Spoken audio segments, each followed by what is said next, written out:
voilà, je vous retrouve pour la suite du Béline, le jeu dont je vous ai présenté déjà les deux premières planètes. Voilà, donc le Béline, maintenant nous avons avec cette planète qui est Mercure et cette carte de cette planète qui est Vénus. Donc on va commencer tout de suite par Mercure. Donc Mercure, c'est un dieu assez jeune, malin. Donc c'est toutes ces cartes-là vont être liées donc finalement aux relations sociales, tout ce qui est échange, l'intelligence, la communication. Voilà, on est vraiment sur quelque chose de dynamique qui bouge. On est dans l'air, dans le mouvement de l'air. Donc concernant Mercure, donc ça va être lié à tout ce qui est messager des dieux et l'intelligence. Voilà, il est plutôt inventif, c'est le dieu des étudiants, des écrivains, des médecins. Voilà, il y va en tout cas. C'est vraiment un dieu qui n'a pas de scrupules, voilà, qui avance. Et c'est aussi le dieu des commerçants et des voleurs. Donc on va voir chaque carte en détail pour voir ce qu'elles nous disent. Donc la carte du changement. Donc là, vous voyez, on est clairement, ça l'annonce, le changement. On passe d'une phase de lune vers le soleil, donc une phase de questionnement vers quelque chose qui brille. Il y a quelque chose qui bouge. On est lié avec les étoiles, donc à une évolution, aux astres. On est dans une période de cycle également qui va bouger, donc qui va nous permettre de transformer les choses. Ça peut être un changement de projet, changement de travail, une évolution, un changement dans votre relation amoureuse aussi.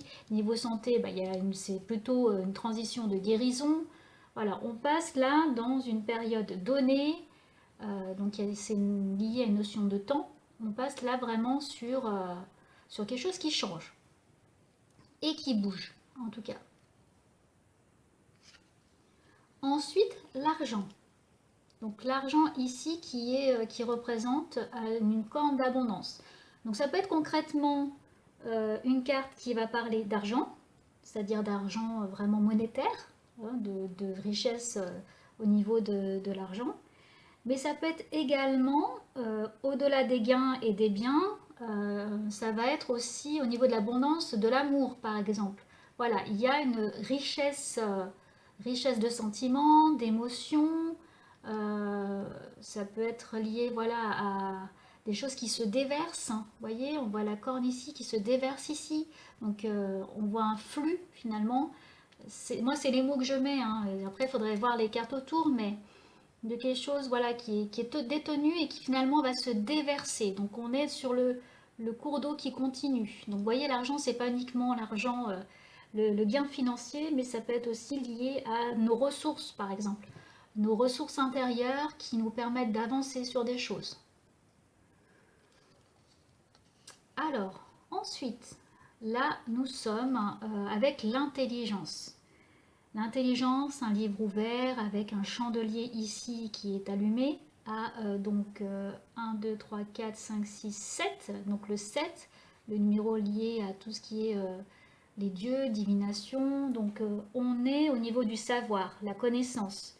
Ce qui est au niveau de l'intellectuel, la faculté de s'adapter, la faculté d'utiliser ses connaissances sur un domaine. On est, par exemple, par rapport à une relation amoureuse, on a la clairvoyance, on voit les choses, on a de bonnes relations. Voilà, c'est vraiment lié à l'intellectuel, mais aussi à notre capacité à utiliser nos connaissances pour faire des choses ou pour réagir de telle manière. Voilà, on est aussi dans l'analyse, mais intelligente, fonctionnelle, et sur notre capacité à nous adapter et à voir au-delà de l'apparence. Vol-perte. Donc vol-perte, ici donc on a une sorte de chauve-souris qui va prendre un animal en dessous, une souris je crois. Donc là on est sur clairement l'escroquerie, voilà. on vient vous prendre quelque chose. Et on est aussi sur l'abus de confiance. Ça peut être dans la négligence aussi. On vient vous emprisonner, on vient vous prendre quelque chose, on vient vous voler de façon physique, de matériel, mais morale également. On vient prendre quelque chose qui vous appartient. Et en plus, il y a, je trouve, un air assez narquois là-dessus, sur cette chauve-souris qui est assez contente de vous faire du mal finalement. On est voilà, dans une attaque limite gratuite, hein, et vous, vous êtes comme impuissant ici. Voilà, c'est vraiment une carte. Alors tout dépend les cartes aussi aux alentours. Vous aussi, vous pouvez agir de façon avec un ego, c'est-à-dire vouloir écraser les autres, vouloir prendre quelque chose qui ne vous appartient pas. Ça peut avoir plusieurs notions du coup. Et puis, ça fait penser du coup à la chauve-souris, à l'agilité aussi, hein, Volper, c'est-à-dire ça peut en carte positive vous indiquer que vous allez avoir l'intelligence pour aller reprendre ce qui vous appartient aussi. Voilà, vous allez avoir l'agilité et la subtilité pour le faire, pour reprendre ce qui vous appartient. La carte 22. Ici, nous voyons un compas, nous voyons une carte, le marteau. Donc c'est entreprise. Donc là, c'est lié à le travail, la nouvelle entreprise, bâtir des choses, le plan, les affaires, tout ce qui est négociation, tout ce qui est lié en fait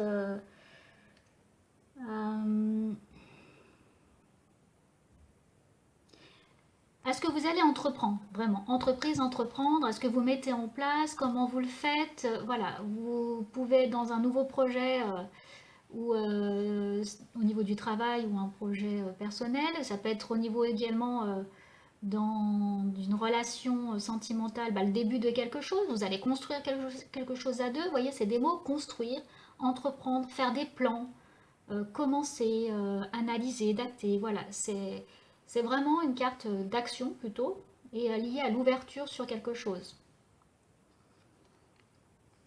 23. La carte du trafic. Donc là, on a un bâton avec deux serpents qui s'entrelacent, des ailes au-dessus d'anges, donc qui viennent protéger ça. Donc là, moi, cette carte, vraiment, elle me fait vraiment penser à quelqu'un de sûr. Trafic, c'est l'action, le mouvement, ça bouge. On est aussi dans la communication, c'est-à-dire même si on se laisse prendre par ces serpents là autour de ce bâton, on garde notre stabilité. Il y a ici tout ce qui va être également au niveau des notaires, des avocats, de la justice, la communication. Et c'est plutôt protégé. Voilà, si vous aviez un projet en stand-by et que vous tirez ça, ça veut dire que là, ça va vraiment se déployer et s'activer. Vous voyez, on voit que c'est en fait comme en mouvement, quoi, ça bouge. Et en même temps, c'est stable. Et il y a ce 8 là, que je vois moi, lié à l'éternité. Donc c'est quelque chose quand même qui vous permet d'avancer et de vous projeter quelque chose de sûr qui avance, quoi. La nouvelle. Donc là, on a un oiseau ici qui apporte en fait un message.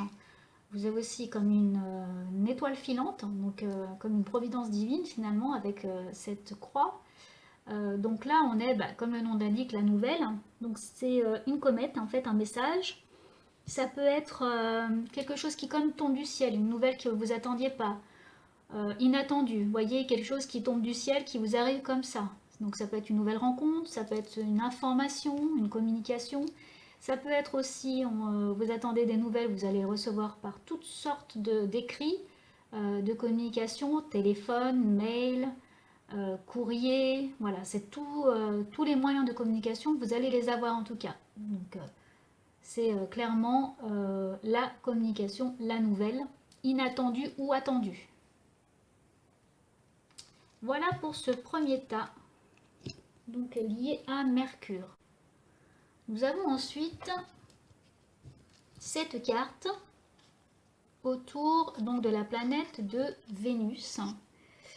Donc ces cartes Vénus sont liées, Vénus c'est la féminité, c'est la sexualité, c'est l'amour, c'est clairement lié à Vénus, c'est la joie de vivre, la beauté, voilà. C'est clairement tout ce qui est lié en fait à ça. Donc on a déjà les plaisirs. Cette carte, donc on voit une lisse qui clairement dit tout ce qui est au niveau des plaisirs. C'est ce qui rend la vie plus facile, plus agréable. On est également sur les plaisirs de la vie. On va être sur tout ce qui est la musique également, tout ce qui est créatif.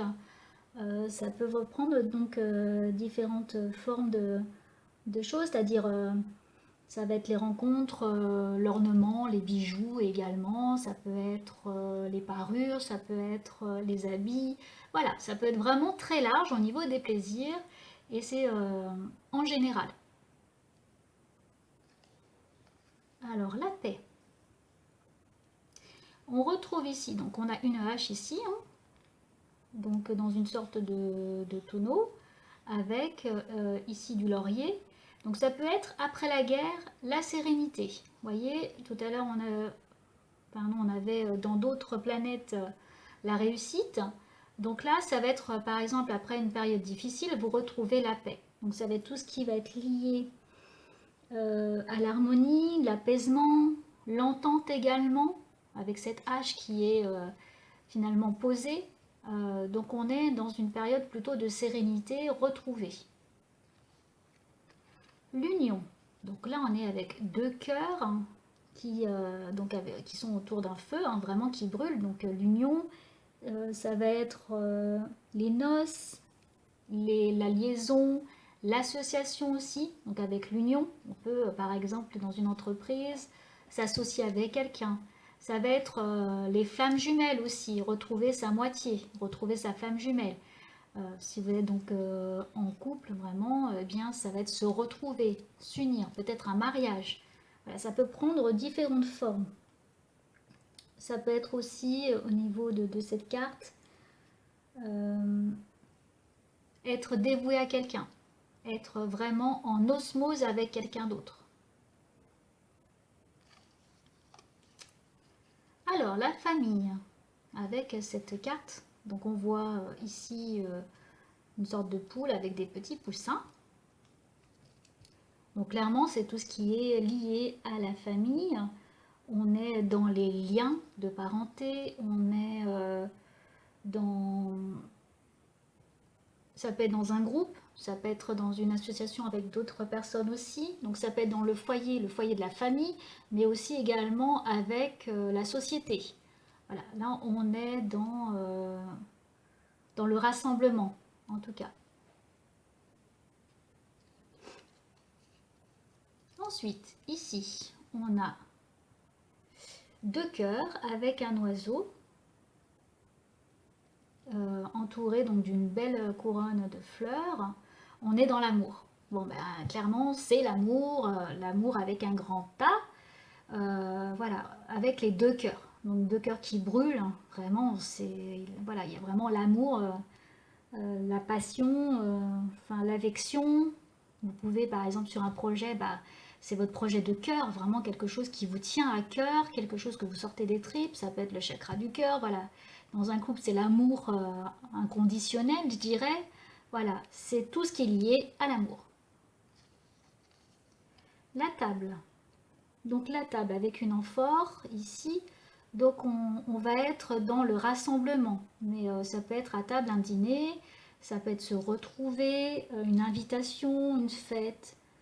Les sorties également, suivant les autres cartes, ça va être fêter quelque chose. Ça peut être également un mariage, vous vous retrouvez à un mariage, donc il va y avoir l'invitation et le rassemblement en famille. Tout dépend des cartes que vous allez avoir à côté. La table, on est sur l'invitation, le repas, les retrouvailles, dîner tous ensemble, voilà, et toute l'atmosphère qu'il peut y avoir autour du fait de dîner ensemble et de se retrouver. Alors, ici, la passion, avec la carte 31, avec deux cœurs qui flambent et qui sont percés vraiment par deux flèches. Donc on va être là dans les passions, mais parfois dévorantes, vraiment passionnelles, quelque chose de très très fort. Ça va même parfois au-delà de l'amour. On va être dans l'engouement, l'emballement, dans le fait de vraiment s'engager clairement jusqu'à même en perdre ses ailes, en perdre ses mots, perdre tout ça, quoi. C'est la passion dévorante, quoi. C'est vraiment quelque chose de très très fort. Voilà. Voilà pour ces deux planètes, Mercure et Vénus. Je vous retrouve maintenant pour encore deux autres planètes dans la prochaine vidéo.